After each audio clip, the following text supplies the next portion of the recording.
Hey, single ladies, how are you guys doing out there? And guess what?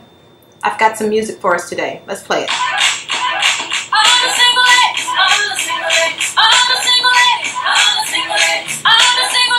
So single. It's me. All right, girls. So how's it going? How's your theoretical shopping week been, huh? So in theory, you've been out there in those streets with your realtor. You've been looking for a home.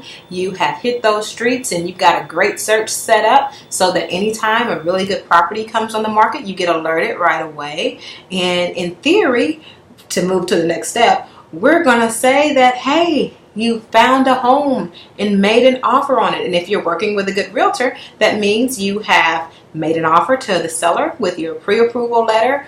The realtor has worked out all of the terms of the contract and the seller has accepted. And now you are under contract. And hopefully in that contract, you allowed yourself some time to do a little more due diligence on the home that you selected.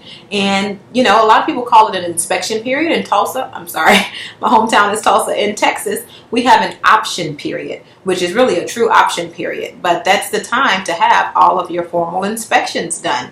So I am a real proponent for having home inspections done. Matter of fact, my only clients that don't have home inspections done are typically my investors who look at fixer-uppers and things of that nature. They are repeat buyers. They usually will walk through with their contractor or what have you. But in most cases, a lot of my investor clients do not do formal home inspections, but everybody else, I absolutely recommend it. Even if the home is brand new, after it's brand new, you do a walkthrough with your builder and a punch list. It never hurts to have a third party come in and just make sure that even the builder subs and their subcontractors got everything done. Because in most cases, unless you're working with a very small builder, if you're working with a big builder like K. Hovnanian, they have many project managers and many subcontractors, so it's okay to have a third party go back and look at things. And if that builder is worth their weight, they don't mind that at all. So we are at what I'm going to call the inspection phase, and basically we are going to check out what you are buying, at least on a general level at first, and then depending on what's found in that general home inspection, you might need to call in some additional inspectors such as a structural engineer, have a sewer line test run, anything that is a big concern to you, you want to have checked out during that inspection period, because that is your protected period to do your due diligence, where you won't lose something called in Texas your earnest money. So if you find something during this time and you can't work it out with the seller, then at least your earnest money is protected. But home inspections are very, very important, single ladies, because in general, a home inspection should check out your foundation levels and let you know, like I say, if you need to bring in a structural engineer, they're going to check out that roof. And because I don't get on top of roofs, so they're going to check out your roof, your electric system, your plumbing system, your HVAC system. If it has a pool on the property, they can check out the pool and have, the pool equipment inspected.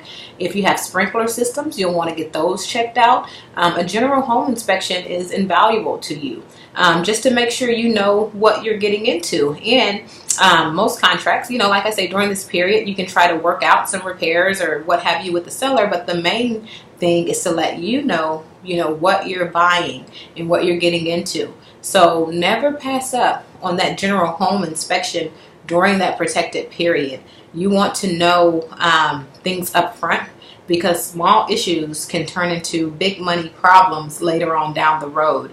So now in your theoretical house search, you should be, or your realtor should be, giving you some contacts of local inspectors that, and typically I like to give my clients 3 to 4 different inspectors that my other clients have used and liked in the past to choose from. Or I let the, of course, it's always the buyer's choice if they can choose their own, if they have somebody in mind. The main thing is that they get someone that's, honest and going to really tell them what is a major thing and what is, maybe minor. Because in a general home inspection, they have to note every little thing. If a light bulb is out and just needs and that fixture just needs a new light bulb, they are going to note that on that home inspection report. And so that's very important to know, because sometimes people will get, especially on an older home, they'll get a home inspection report and they'll be like, oh my gosh, all this stuff is wrong. But if you really take the time to go through your report, and most importantly be at the summary part of your general home inspection, your inspector will let you know, hey, the light bulb is probably out. It doesn't mean the whole house needs to be rewired.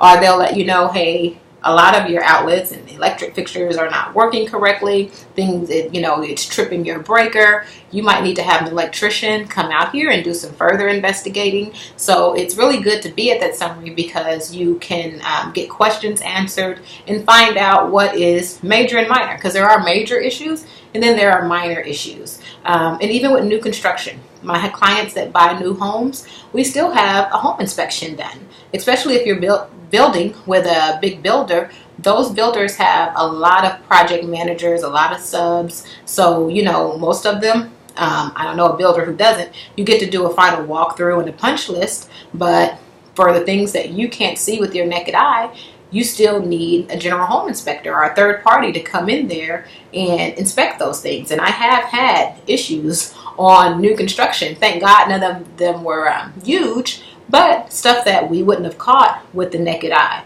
So single ladies, very important to put in your budget, because this is one of those costs that is an upfront cost that I spoke about earlier.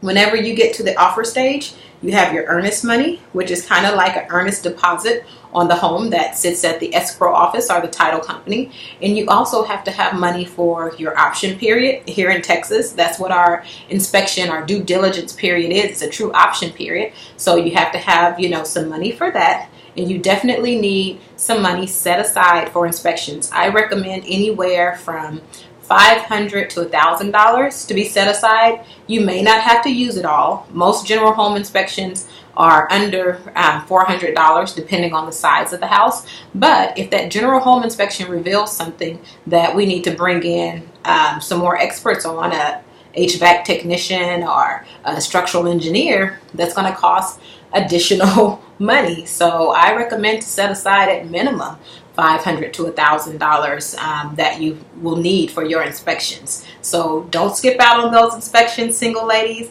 You are doing so awesome on your home journey. And remember, theoretically, we're bouncing through this kind of week to week. There are a lot of things that can happen in between each of these steps, which is again why it's always good to have a great realtor at your side to handhold and guide you through all these processes. So next week, hopefully you'll make it out of your home inspection process.